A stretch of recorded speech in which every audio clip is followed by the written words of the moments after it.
Let me go to Honorable Cletus Urban. With what we have seen today, how would you describe, because a lot of allegations have been raised against the National Working Committee, especially on the person of the National Chairman, Adams Oshiomhole. Do you think that there have been some underhand dealings in the submission and the passage of the names to INEC? Well, let me say this first as a principle. One of the things I keep maintaining about the hoopla concerning the issue of candidacy of political parties have long been settled by our courts. And those who are laying claims to courts as a final arbiter on party primaries must have to go back to the very law they seek recourse to and to hide under. It is also tried to say that party administration is not a sole administration affair. So each time the word Oshiomhole drops, you should refer to the National Working Committee. I'm aware, as a functional member of this party, foundation pioneer member of this party, being chairman of ACN to graduate here, that most people who drifted into APC are not in any way familiar with what the constitution of the party requires, such that they are constantly in controversy with the Constitution and mistake it for individuals. What Oshiomhole is facing today is his recourse to the Constitution. And one of the things that the Constitution do not permit him as a person to do, and powers which he has constantly said he does not have, and which people want to arrogate to him, is that he can take decisions about candidacy of the party. His introduction of the direct primaries, even giving options to states to take between direct and indirect primaries, still did not help the issue because more people are yet to recover from the impunity that they came from. So coming from Egypt into the promised land is something still strange. And so most of them will have to live with it in the meantime until they begin to understand that the Constitution is supreme and the party is supreme.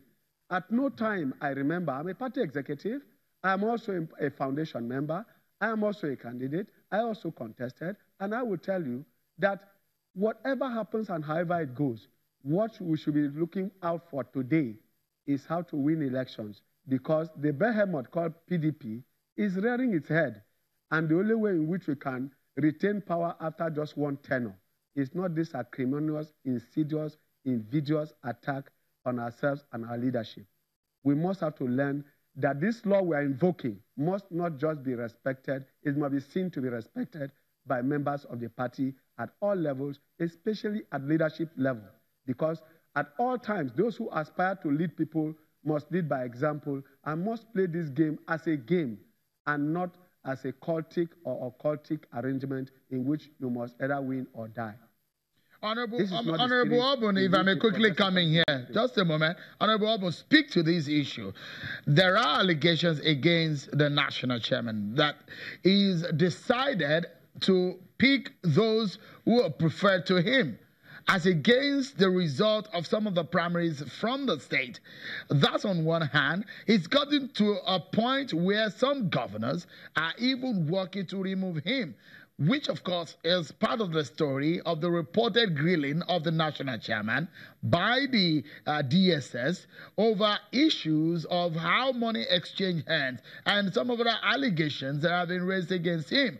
Talk to that issue. Isn't that something that has bedeviled the party in the coming days as raised by your members? Nobody of all that has been said so far has raised allegations of underhanded deals in terms of money exchanging hands. What we have heard, like you heard my brother talk here, Chief Menike, the High Chief, speak here, he talked about private lists. He never talked about monies exchanging hands.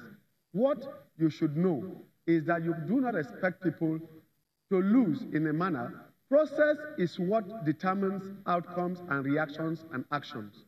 Therefore, what we are hearing here is not about money exchanging hands. The grilling by EFCC, don't forget that a certain clergyman had been to EFCC to insist on an order of mandamus compelling Oshiomhole to go and answer for some actions he took as governor. He no longer enjoys immunity.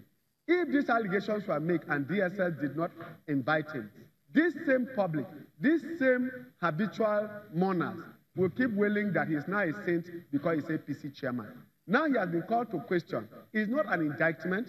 It is not an incriminating thing. There is nothing wrong with DSS or officials of government or the police questioning any Nigerian. Indeed, some people in civilized crimes have had to waive their immunity to stand trial on account of their personal integrity. And therefore, if a national chairman of a party who enjoys no immunity is invited by the DSS, it has nothing to do with the primaries.